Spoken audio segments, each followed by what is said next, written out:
Hello everyone, welcome to this episode of Resident Evil Archives. I'm Nathan. If you have played Resident Evil 7, you'll probably have a strong impression of the Baker family, Eveline and Ethan, who seems almost impossible to kill. But these horror movie-like elements all point back to the same source, the mold. In this episode, we are going to explain exactly what the mold is, why it can control humans, preserve memories, and even affect Mother Miranda and Rose in Resident Evil Village. By the end of this episode, you will understand that Resident Evil 7 was not a sudden shift into a haunted house story, but a crucial turning point where the entire series' worldview was expanded and completed.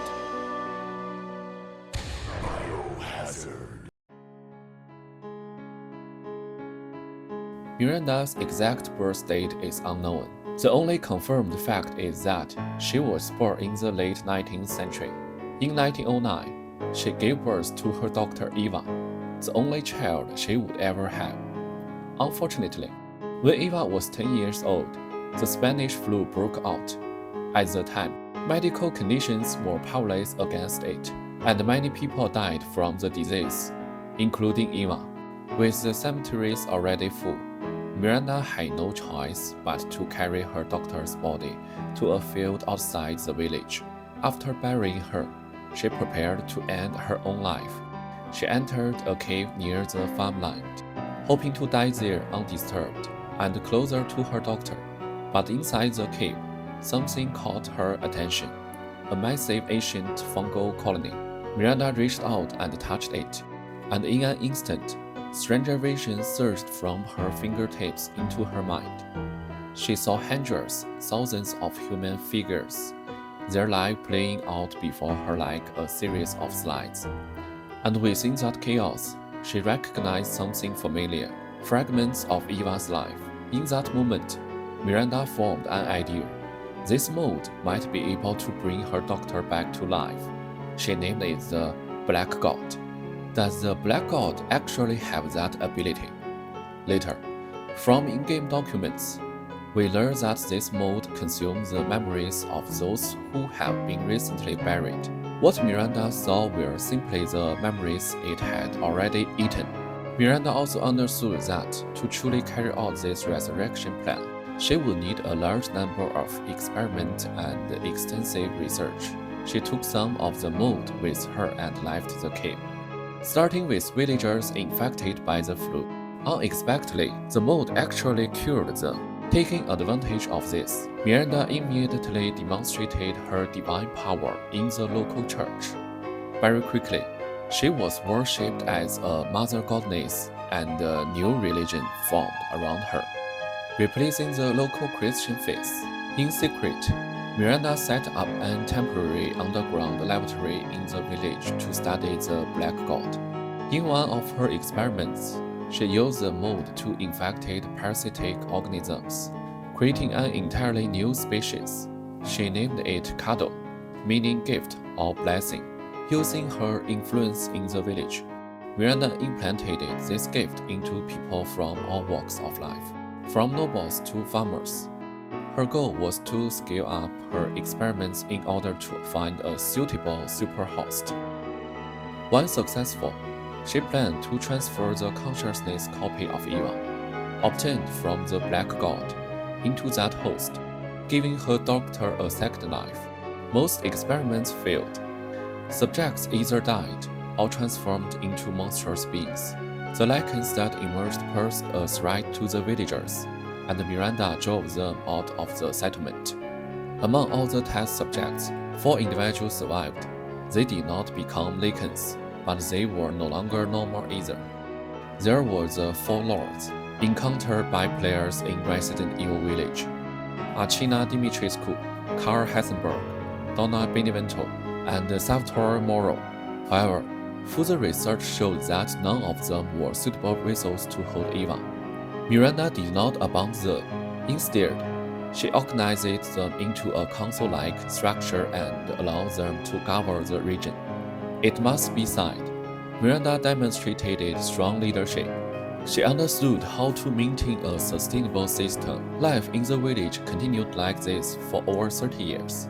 Repeating years after year, Miranda continued her experiments throughout this time. But eventually, a single encounter would completely change another man and the world around him. In the early 1950s, a young stranger entered the area near the village, Oswell E. Spencer, a British medical student. He had come to conduct research on food, but lost his way and was rescued by Miranda. Since their research interests were closely aligned, Spencer agreed to stay and work as her assistant. During his time there, he acquired knowledge that would influence him for the rest of his life, and it greatly inspired him. This further fueled the ambition that had already begun to grow within him. However, compared to Spencer's vision of using fungi or viruses to influence the evolution of humanity, Miranda's ambitions were far more limited. She only wanted to bring her doctor back to life. After understanding Miranda's true goal, Spencer concluded that the mold was not suitable foundation for his own vision. In the end, he chose to live quietly, returning to the wider world. Although Spencer left, the time he spent working under Miranda left a lasting impression on him.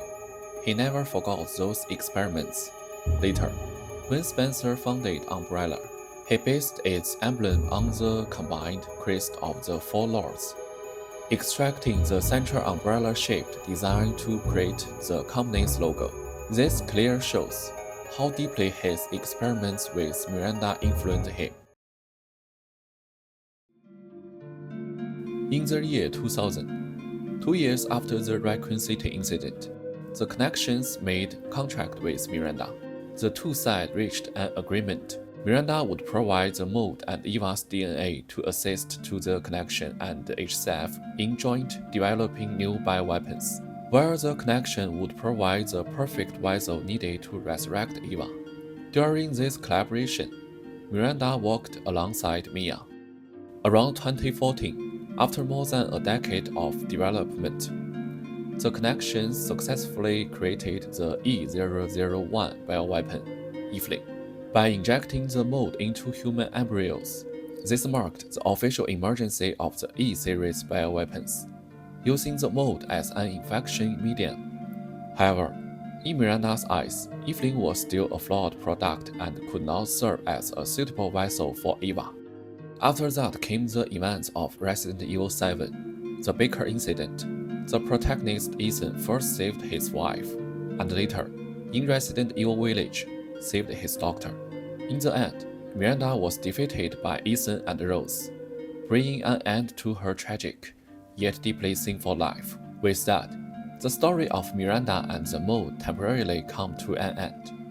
From the T-virus to Las Plagas, and then to the mold, we have now covered the three most important abnormal oranges in the world of Resident Evil.